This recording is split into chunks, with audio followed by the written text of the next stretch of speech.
Tá bom? Então veja, tá tudo concatenado. Eu fico o tempo inteiro voltando para o início da aula, que eu quero que você não perca todo o fio condutor da aula, tá bom? Que ele tem todo um encadeamento lógico. Eu quero medir os desempenhos para poder melhorar o meu resultado. E para eu poder medir o desempenho, melhorar o meu resultado, eu preciso identificar se eu quero medir o meu processo ou o meu resultado. Eu quero ter informações sobre o meu processo ou sobre o meu resultado. E eu preciso saber sobre quais dimensões, sobre quais aspectos que eu quero medir e entender do meu processo e do meu resultado. Por quê? A partir disso, eu posso começar a traçar metas de processo e metas de resultados.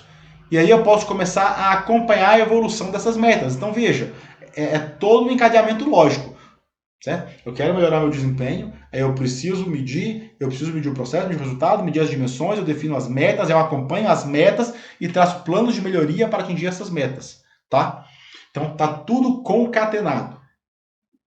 E o que seriam as metas? As metas, elas vão me indicar qual é o resultado final que eu quero alcançar. Qual que é o meu resultado ótimo? Seja esse resultado em termos de resultado do processo, seja esse meu resultado em termos de um processo de trabalho. Então, por exemplo, minha meta é ter no máximo 2% de erro na produção de cortinas na minha planta fabril. Ou o meu resultado, minha meta é, eu quero zero de poluição, jogar zero de poluição no mar. Eu quero fazer uma reciclagem de todos os meus resíduos líquidos e sólidos do meu processo fabril, integralmente. Né? Então, a partir disso, eu tenho metas. E aí eu consigo, a partir dessas metas, que estão vinculadas às dimensões, acompanhar a evolução do meu desempenho. Tá? E aí tem uma coisa interessante. Se eu vou traçar metas, a forma como eu traço essas metas impacta diretamente na qualidade da meta e na execução, na entrega, no atingimento dessa meta ou não.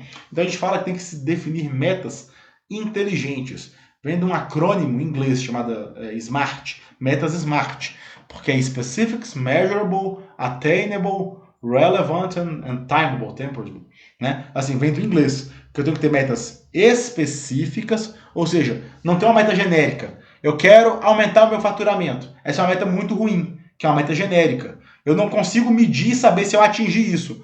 Porque se eu aumentei em R$ 1, é, é, é relevante? Ou não é relevante aquilo? Sabe?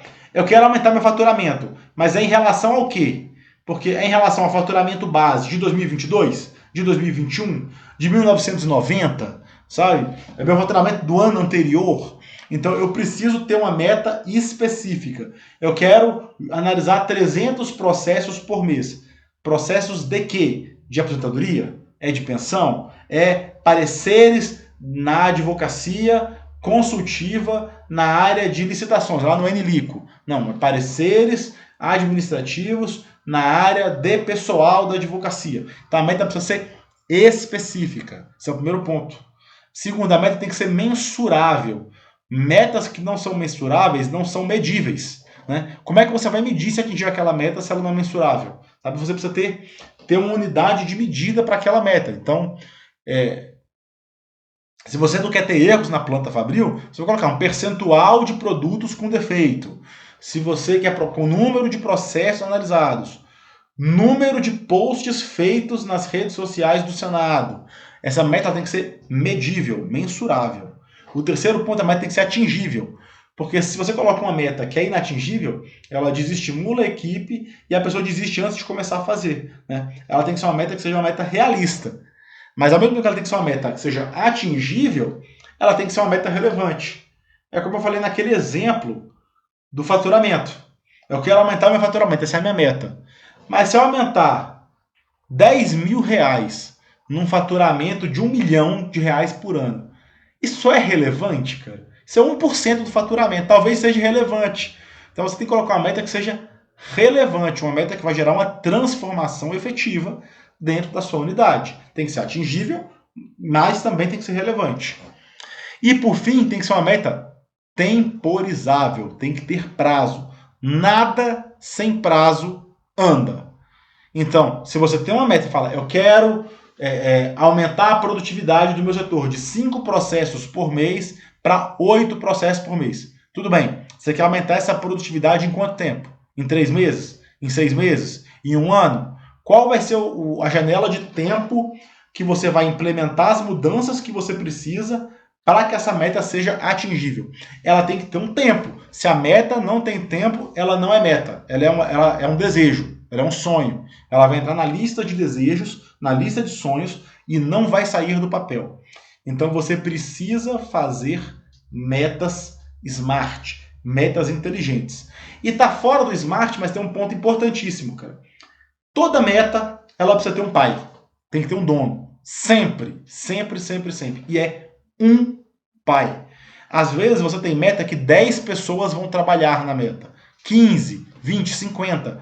Mas uma pessoa tem que ser responsável por organizar a informação, por concatenar tudo que está acontecendo, por elaborar relatórios, por fazer reporte, e ela sabe que ela vai ser cobrada pelo andamento da meta. Meta sem responsável, meta sem pai, não anda, não sai do papel, tá bom? E é um pai, porque a meta é quando ela tem 3, 4, 5 responsáveis e não tem um líder claro, gera um conflito de interesse aquele esquema no futebol, né? Deixa que eu deixo, todo mundo deixa, ninguém olha, né? Filho com 200 pais não é bem cuidado, porque todo mundo fala, o outro vai olhar, o outro vai olhar, o outro vai olhar e ninguém olha. Então é um responsável por cada meta.